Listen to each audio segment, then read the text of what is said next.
Money talkers, welcome to my channel money talks with Payal. So कल के दिन कैसा रहेगा निफ्टी बैंक निफ्टी, उसको लेके इस वीडियो में हम बात करेंगे।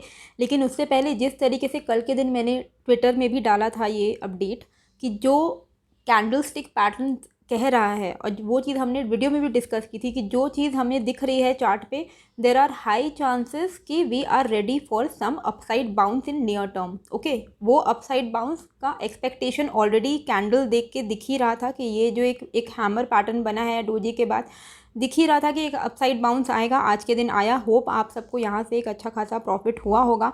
कल के दिन भी वीडियो में बिग रिवर्सल कमिंग सून वाला वीडियो डाला ही था निफ्टी के लिए, और ये चीज़ मैंने आपको बताई थी। अगर आप वीडियो को देखोगे प्रॉपरली तो स्टार्टिंग में भी बताया था कि reversal, high chances of reversal दिख रहे हैं, साथ ही एक बाउंस दिखेगा। 15,700 का लेवल्स भी हमने डिस्कस किया था इसी वीडियो में कि 15,500 अगर हम सक्सेसफुली तोड़ पाते हैं 400 के बाद, तो 15,700 जाना कोई बड़ी बात नहीं है, हम चले जाएंगे। और आज के दिन का आप देख सकते हो कि हमने उसी लेवल के आसपास पे टेस्ट किया है।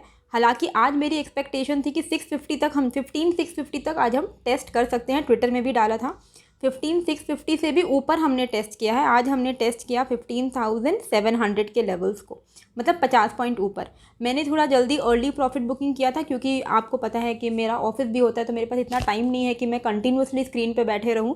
तो मेरे लिए अगर मुझे 80-100 पॉइंट्स का प्रॉफिट मिलता है तो मेरे लिए वो काफ़ी होता है पर डे के लिए। लेकिन एक्सपेक्टेड जो था वैसा एक्सपेक्टेशन के हिसाब से आज मार्केट वर्क किया है, जो कि बहुत अच्छी बात है। ओवरऑल चार्ट अगर आप देखोगे, कई बार आपको एक्सप्लेन किया हुआ है कि जब एक रेंज का ब्रेकआउट या ब्रेकडाउन होता है तो एक अच्छा मूव हमें देखने को मिलता है। यहाँ पे भी इस रेंज का ब्रेकडाउन में एक अच्छा मूव देखने को मिला था, इस रेंज के ब्रेकआउट पे एक अच्छा मूव देखने को मिला। वीडियो में डिस्कस्ड ऑलरेडी था 15,400 का इंपॉर्टेंट लेवल है, इसके ऊपर जाएगा तो स्ट्रेंथ आ जाएगी। 15,400 के बाद हमने एक गैप अप ओपनिंग की थी। गैप अप का भी आपको सिस्टम पता है कि गैप अप ओपनिंग में क्या करना पड़ता है। 15 मिनट्स का कैंडल को वॉच करना पड़ता है, उसके ब्रेकआउट या ब्रेकडाउन पे हमें उस साइड का ट्रेंड लेना पड़ता है। तो ये चीज़ आप सबको बताई हुई है, तो आप सबको ये चीज़ पता होगी। अब देखो, अब कल के लिए क्या है, तो कल के लिए अगर आप यहाँ पे देखोगे आज हम कहाँ से रिवर्स हुए हैं, वो जो लेवल है वो है 15,700 का लेवल। ओके, ये लेवल पहले एक सपोर्ट का काम किया करता था, आज वही लेवल हमारे लिए रेजिस्टेंस का काम कर रहा था। हम वहीं से 2 बार घूम चुके थे और आज की हमारी क्लोजिंग उससे नीचे ही आई है, 15,700 के नीचे ही आई है।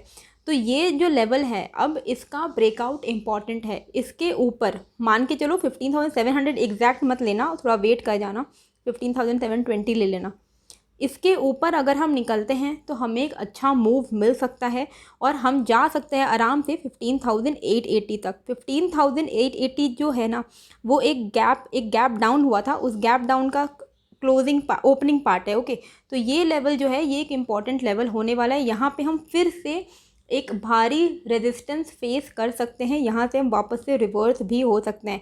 आज का जो मूवमेंट आया है इसको लेके आप अचानक से बुलिश मत हो जाइए। हालांकि आज का कैंडल भी अच्छा हुआ है क्रिएट, तो लेकिन बुलिश होने का अभी कोई मतलब नहीं बनता है, क्योंकि मीडियम टर्म ले लो या लॉन्ग टर्म ले लो, मीडियम टर्म, लॉन्ग टर्म तो हम बुलिश ही रहेंगे। मीडियम टर्म अगर आप लेते हो तो हम डाउन ट्रेंड में हैं। ओके, लेकिन ये चीज़ ऑब्वियस रहती है कि जब इतना बड़ा एक फॉल आता है, थोड़ा कंसोलिडेशन होता है, थोड़े स्पाइक्स आते हैं, फिर फॉल आता है, इसी तरीके से मार्केट चलता है। तो ऐसा नहीं है कि बुलिश हो जाएंगे हम। बायसनेस मत रखिए, जिस साइड का ट्रेड मिलता है उस तरीके से रेंज टू रेंज हमें यहाँ पे प्ले करना होगा। अभी हम बहुत एक क्रूशियल लेवल पे हैं और न्यूट्रल डेटा है। ओके, 1 का पीसीआर है विच मीन्स न्यूट्रल है, तो अभी कोई भी तरीके का बायसनेस रखना सही नहीं होगा। तो ये जो लेवल है 15,900 के ऊपर अगर हमें क्लोजिंग मिल जाती है तो समझ लेना बेयर ट्रैप हुआ है। ओके, बेयर ट्रैप, ये जो मैंने थंबनेल में डाला है, यानी कि 15,900 के ऊपर की क्लोजिंग बहुत अच्छी साबित होगी, जो हमें लेके जाएगा 16,300 टू 400। इन लेवल्स तक हम आराम से देख लेंगे। अगर हमें 15,900 के ऊपर की क्लोजिंग मिल जाती है तो क्लोजिंग कैंडल ऊपर होनी चाहिए। इंट्राडे लेवल्स मैंने आपको बता दिए हैं ऊपर के लेवल पे कि 15,720, इसके ऊपर अगर जाता है तभी आप कोई लॉन्ग साइड का ट्रेड कीजिएगा। इसके ऊपर सस्टेन होना इंपॉर्टेंट है। पहला जो टारगेट होगा वो 800 का होगा, 15,800 एंड देन 15,880। 15,800 के 880 के ऊपर हम ये गैप जो रह गया है इसको फिलअप कर सकते हैं। हाईली लाइकली है, बहुत चांसेस है कि फिलअप होगा गैप, लेकिन वो कब होगा, कल के दिन होगा कि नहीं, ये बताना थोड़ा मुश्किल है। ओके, तो 15,880 जो है ये एक इम्पॉर्टेंट हर्डल का काम हमारे लिए करने वाला है। Closing above 15,900 will be very good for bulls. Okay, नीचे के लेवल्स को अगर हम यहाँ पे देखें तो आज जो हमें जिस लेवल से ब्रेकआउट मिला है, देखो ये जो कैंडल है इसका जो ब्रेकआउट हमें मिला, ये लेवल इम्पॉर्टेंट एक सपोर्ट का काम करना चाहिए। इसके नीचे यानी ये लेवल कौन सा है, 15,495, मान के चलो 15,500। 15,500 के नीचे फिर से वीकनेस वापस आ जाएगी। 15,500 के नीचे हम जा सकते हैं आज के ये एकदम लोएस्ट पॉइंट पे, विच इज़ 15,425। 15,425 के नीचे ये जो एक गैप रह गया है, ये गैप फिलअप होगा, विच इज़ 15,385। तो ये लेवल से स्क्रीनशॉट आप ले सकते हो, क्योंकि वैल्यू याद करना थोड़ा मुश्किल रहेगा आपके लिए। इसको अपने चार्ट में मार्क कर लीजिए, ताकि आपको क्या हो कि रेजिस्टेंस सपोर्ट भी मार्क हो गया, लेवल्स मार्क हो गए, तो ट्रेड करने में आसानी होती है। ओके, जो लेवल्स हैं जहाँ पे रिवर्सल प्ले करना होगा, हो सकता है कि आज जो इतना बड़ा हमें एक ट्रेंडिंग मूव देखने को मिल गया, तो ज़रूरी नहीं कि कल के दिन भी ऐसा ही ट्रेंडिंग मूव देखने को मिलेगा। हो सकता है कल थोड़ा कूल ऑफ पीरियड रहे, एक ही रेंज में हम घूमेंगे। बहुत हाईली लाइकली है कि कल के दिन एक रेंज बाउंड मार्केट रहने वाला है, ना बहुत ऊपर ना बहुत नीचे। गैप अप गैप डाउन हो गया तो भी हम रेंज में रहेंगे, फ्लैट ओपनिंग हुआ तो भी हम रेंज में रह सकते हैं। There are high chances okay कि एक रेंज के अंदर हम घूमेंगे। तो वो जो रेंज है वो रेंज है 15,500 टू 15,700। अगर हम इसी दो लेवल्स के बीच में घूमते हैं कल के दिन, तो यहाँ पे आपको रिवर्सल प्ले करना आना चाहिए, विच मीन सपोर्ट पे खरीदना, रेजिस्टेंस पे बेचना, रेजिस्टेंस पे खरीदना, सपोर्ट पे, इस तरीके से आपको यहाँ पे काम करना पड़ेगा। ओके, अगर breakout above 15,700 will be good, break down below 15,500 will be bad, closing below 15,500 ये वापस से हमें 15,000 के लेवल्स पे लेके चला जाएगा। तो क्लोजिंग कल का इम्पॉर्टेंट है, कल हो या परसों कोई भी दिन का क्लोजिंग, बस इतना ध्यान देना कि क्लोजिंग हमें कहाँ मिल रही है। 15,500 के बिलो अगर क्लोजिंग मिल रही है तो समझ लेना बुल ट्रैप हुआ है। अब हम वापस से नीचे का सफ़र कंटिन्यू करेंगे। 15,900 के अबव अगर हमें क्लोजिंग मिलेगी तो समझ लेना बेयर ट्रैप हुआ है। ऊपर की तरफ की जर्नी हम कंटिन्यू करेंगे, 16,300 16,400 तक हम आराम से जा सकते हैं। ओके, अभी ऑप्शन डेटा के हिसाब से तो देखो कॉल राइटर्स सारे भाग रहे हैं, तो विच मीन्स कि थोड़ा वीकनेस आ रहा है, तो वीकनेस दिख रही है कॉल राइटर की तरफ से, विच मीन्स स्ट्रेंथ है निफ्टी के चार्ट में। पुट राइटर्स में कॉन्फिडेंस आ रहा है, हालांकि रेजिस्टेंस अभी भी है 15,700 800 900 हर जगह में रेजिस्टेंस है, हर 100 पॉइंट्स पे। सपोर्ट भी अगर हम देखें तो 15,600 पे एक अच्छा खासा सपोर्ट हमें मिल जाएगा। ठीक है, अभी यूके का जो बॉन्ड यील्ड है वो भी राइज़ हो गया है काफ़ी ज़्यादा, और आपको पता है कि बॉन्ड यील्ड एंड इक्विटी ये दोनों कॉन्ट्रा काम करते हैं, विच मीन्स अगर बॉन्ड के गेन्स अगर इंक्रीज़ होते हैं तो इक्विटी के गेन्स डिक्रीज़ होते हैं। तो आज जो डेटा आया है यूके का 30 ईयर गिल्ट यील्ड्स का, वो 2015 से लेके अभी तक में सबसे हाईएस्ट आया है, एंड 5 ईयर यील्ड भी इनका अप्रैल 2011 से लेके अभी तक में सबसे हाईएस्ट आया है, which is a negative sign for equity market. Okay, ये यूके का डेटा है।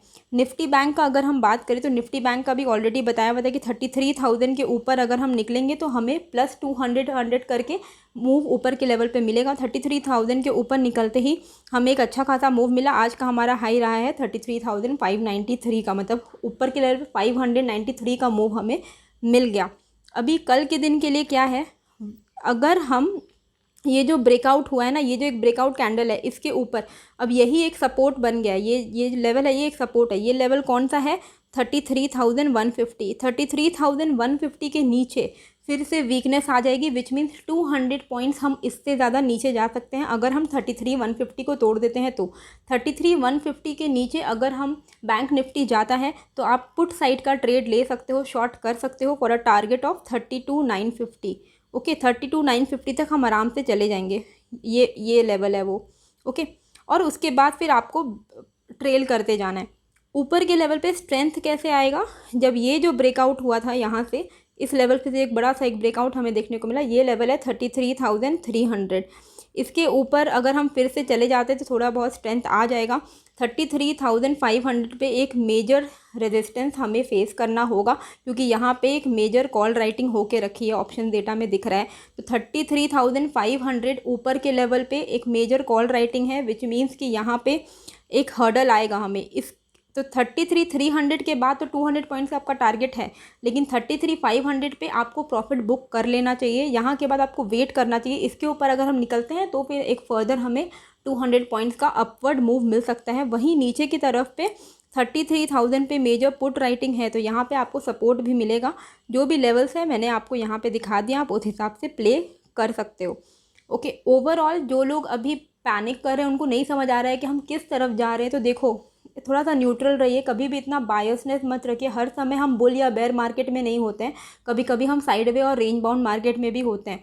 और आप ये देखो, ये पूरे 5 साल का जो चार्ट है, ये मंथली ऐसे ही चलता है निफ्टी। ओके, ये जो आपने पिछले साल का जो एक बुल रन देखा है स्ट्रेट लाइन पे, ये इट इज़ नॉट नॉर्मल, ये लाइकली नहीं है, ये नॉर्मल है, ठीक है। और अभी भी जो हम जो फेस कर रहे हैं यही नॉर्मल है। तो इसी के लिए ना इतना ज़्यादा हमेशा बुल मार्केट में है कि बेयर मार्केट में है, ऊपर जाएगा नीचे, इतना ज़्यादा मत सोचो। न्यूट्रल मार्केट करके भी कुछ होता है, मोस्ट ऑफ द टाइम हम न्यूट्रल में मार्केट में ही रहते हैं। ओवरऑल निफ्टी का बेयर मार्केट कब शुरू होगा? जब हम 15,488 तोड़ के नीचे चले जाएंगे। और बुल मार्केट कब शुरू होगा? जब हम 18,600 तोड़ के ऊपर चले जाएंगे। तो ये है आपका बुल और बेयर। जब तक हम इन लेवल्स के बीच में हैं, मार्केट न्यूट्रल है। ओके, हो गया। अभी FII की आज की जो नेट सेलिंग रही है वो रही है 2,701 करोड़ की, एंड DII की बाइंग रही है 3,066 करोड़ की। तो टोटल इन्फ्लो जो हुआ है मार्केट में 365 करोड़ का हुआ है। आज जो ये पॉजिटिविटी दिखी है ये अच्छा है बहुत, लेकिन अभी जो मैंने आपको डेटा दिखाए हैं, FII की सेलिंग कंटिन्यूड है, ऐसा नहीं कि FII ने बाइंग की है। प्लस UK का यील्ड इंक्रीज़ हुआ है, साथ ही क्रूड ऑयल का आज फिर से वो 2% अप है। तो ये सारी चीज़ें नेगेटिव हैं फॉर द मार्केट। इन्फ्लेशन तो चल ही रहा है, तो ये सारी चीज़ें नेगेटिव है। तो एकदम ऐसा नहीं है कि अपना बायसनेस को बुलिश मत करो, लेकिन हाँ, ये बीच बीच में स्पाइक्स आते हैं। तो इस तरीके के हम रेंज बाउंड मार्केट में अगर रहते हैं तो आप रेंज के ब्रेक होने का वेट करो कि ब्रेक होता है तो ब्रेकआउट या ब्रेकडाउन पे हम ट्रेड लेंगे, नहीं तो रिवर्सल प्ले करो। बायसनेस नहीं रखना है, जिस साइड का ट्रेंड होता है उस साइड का हम ट्रेड लेंगे। होप आपको ये वीडियो अच्छी लगी है, कैसी लगी है मुझे कमेंट करके ज़रूर बताइएगा। नए हो तो सब्सक्राइब कर लीजिएगा। टेलीग्राम में आप मुझे फॉलो कर सकते हो, ट्विटर पे भी आप मुझे फॉलो कर सकते हो। मिलते हैं फिर एक नए वीडियो के साथ। Thank you.